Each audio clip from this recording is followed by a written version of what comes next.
Hello, this is Hailee Lauritzen, instructor in the Department of Social Work at Indiana State University.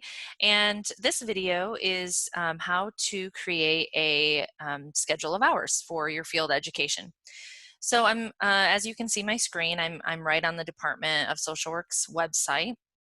And so if you scroll down here to the right-hand side, you can click on Field Education and Field Education Forms. And that's where you're going to find all of the forms, again, that you need for field education, separated by BSW and MSW program. And again, these documents down here that don't have the identifier, that means they are universal for both programs.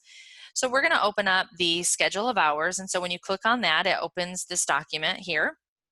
And you'll see the goal of this document is to encourage students to have conversations with their task supervisors and field instructors on what the semester is going to look like for their field experience.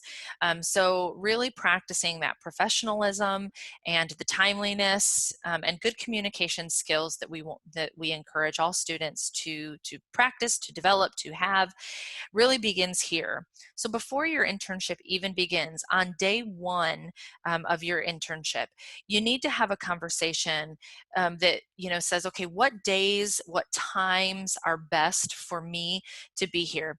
I understand that students are really busy. You're juggling jobs and classes and life and all kinds of things, but it's really important that you work around your internship and not the other way around. We want students to be available for whatever times are best for your field internship.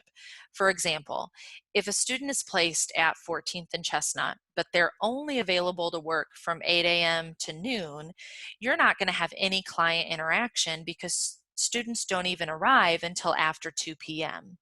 So it's really important that you know what works best for your agency. If you are placed at prison and the inmates are required to be in their cells from a certain period of time each day, and that just happens to be when you're there, you're not going to be able to get client interaction. You have to know what is best for your internship, and to do that you have to have a conversation with your task supervisor and your field instructor, if they're two separate people, on what works best. When is there the most opportunity for you as a student to have the most client interaction? So once you've come up with a plan, and let's say you've decided you're going to work Monday, Wednesday, and Fridays from 8 to 2, and you're going to have supervision outside of your agency on, let's say, Tuesdays from 11 to noon. Okay, so all I do is I come over here and I adjust what's on this calendar. Now, this is not this does not have formulas already in place for you. So you need to make sure you are watching the math on this and that you're adding the hours up correctly. Okay, so you add in, let's just say, I don't know if this is accurate, but let's pretend classes begin on August 15th. And so on Monday of that week, I'm going to work from 8 to 2, like I said. Well, that's only 6 hours, and I'm not having supervision that week. You saw the little error message popped up. That's okay. Just skip on past that. We're not really worried about that right now because there's no formulas built in. So 8 to 2 is 6 hours, and no, you're not having supervision that day. Now, it's important that you know ahead of time, when you have that conversation with your task supervisor and your field instructor, you need to ask the question, what about lunch? If you're working over the lunch hour, are we going to stop and have lunch? Is it a working lunch? Is it a non-working lunch? Do I count it on my timesheet? Do I not count it? You need to have that conversation. Because let's say if you work at the Department of Child Services, for example, and you work from 8 to 2, most often you're going to have a working lunch. You're going to grab something on the way, you're going to eat in the car, you're going to eat at your desk while you're writing your contacts, whatever the case may be. But typically speaking, a lot of times, not always, but sometimes at that internship, you might be working through the lunch period. And so that would be a straight solid 6 hours. However, let's say you are working at Hamilton Center and you are able to take a lunch every day from 12 to 1. Well, if you work a total hours from 8 to 2, that's 6 hours, but you have to remove the 1 hour that you will take for lunch, which would be 8 to 2, but that's only 5 hours. That's 5 hours of work. So make sure you take that into consideration. Okay, so now let's move on to Tuesday. So on Tuesday, I said we're going to have supervision. And so supervision is from 11 to noon, which is only 1 hour. And one of those hours is supervision. So 1 total hour, and 1 hour of that was supervision. On Wednesday, I worked from 8 to 2 as well, which is, again, this day was a working lunch. So it was a straight solid through 8 to 2. It was 6 hours.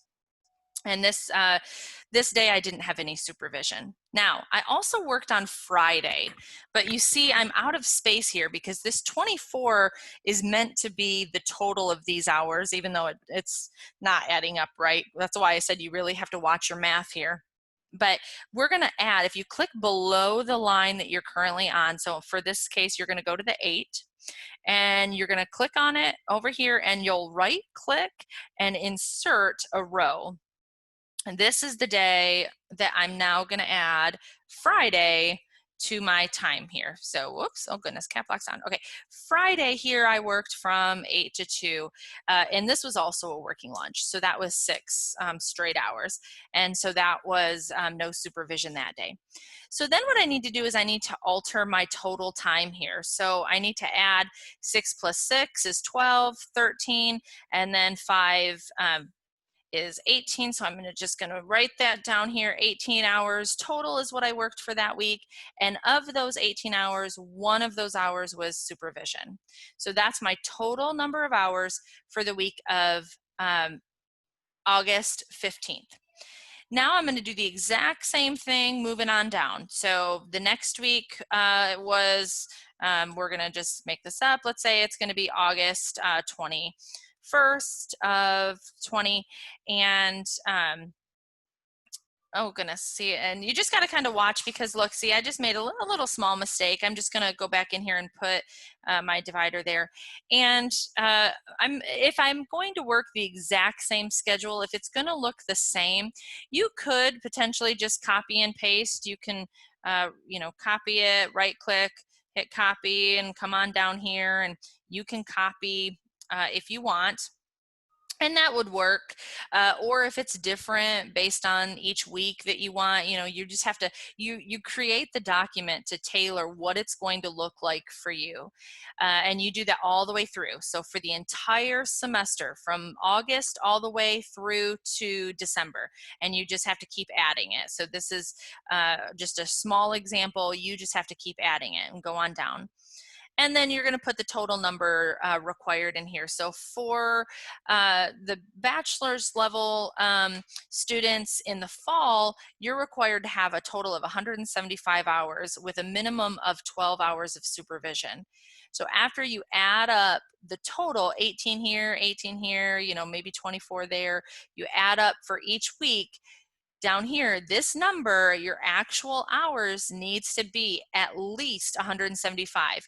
We encourage students to build in about 10 additional hours to plan on working, because that, allows some flexibility if somebody gets sick, if you, call in to your internship, you get a flat tire on the way, whatever the case may be. If you've built in a little cushion, then you're not going to run the risk of being short.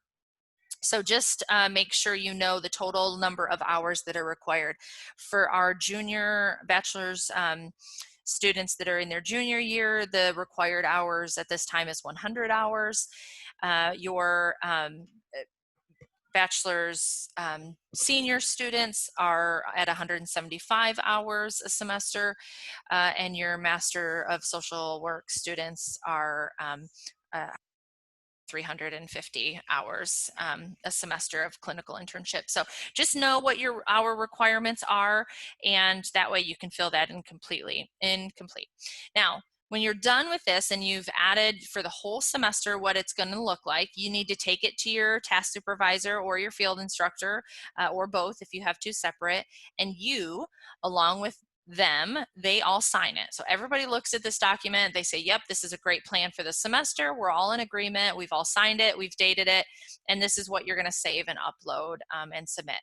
It's important that you understand that this document is not set in stone. Lots of things happen, and so let's say, you know, your plan is that you're going to do supervision on Tuesdays from 11 to 2, but one week something happens and your field instructor's busy and they say, we need to meet from 3 to 4 instead. Would that be okay?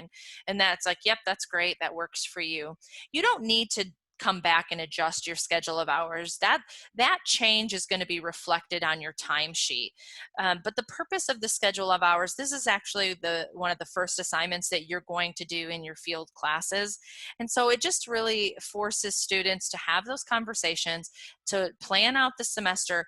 And it has students, it forces you as a student to take a look at how many hours are required for you to work each week so that you can stay on top of your time, so that you are guaranteed to end at the minimum required hours for your program. So if you have any questions, please let your course instructor know, or your field director, and they're happy to help. Thanks so much.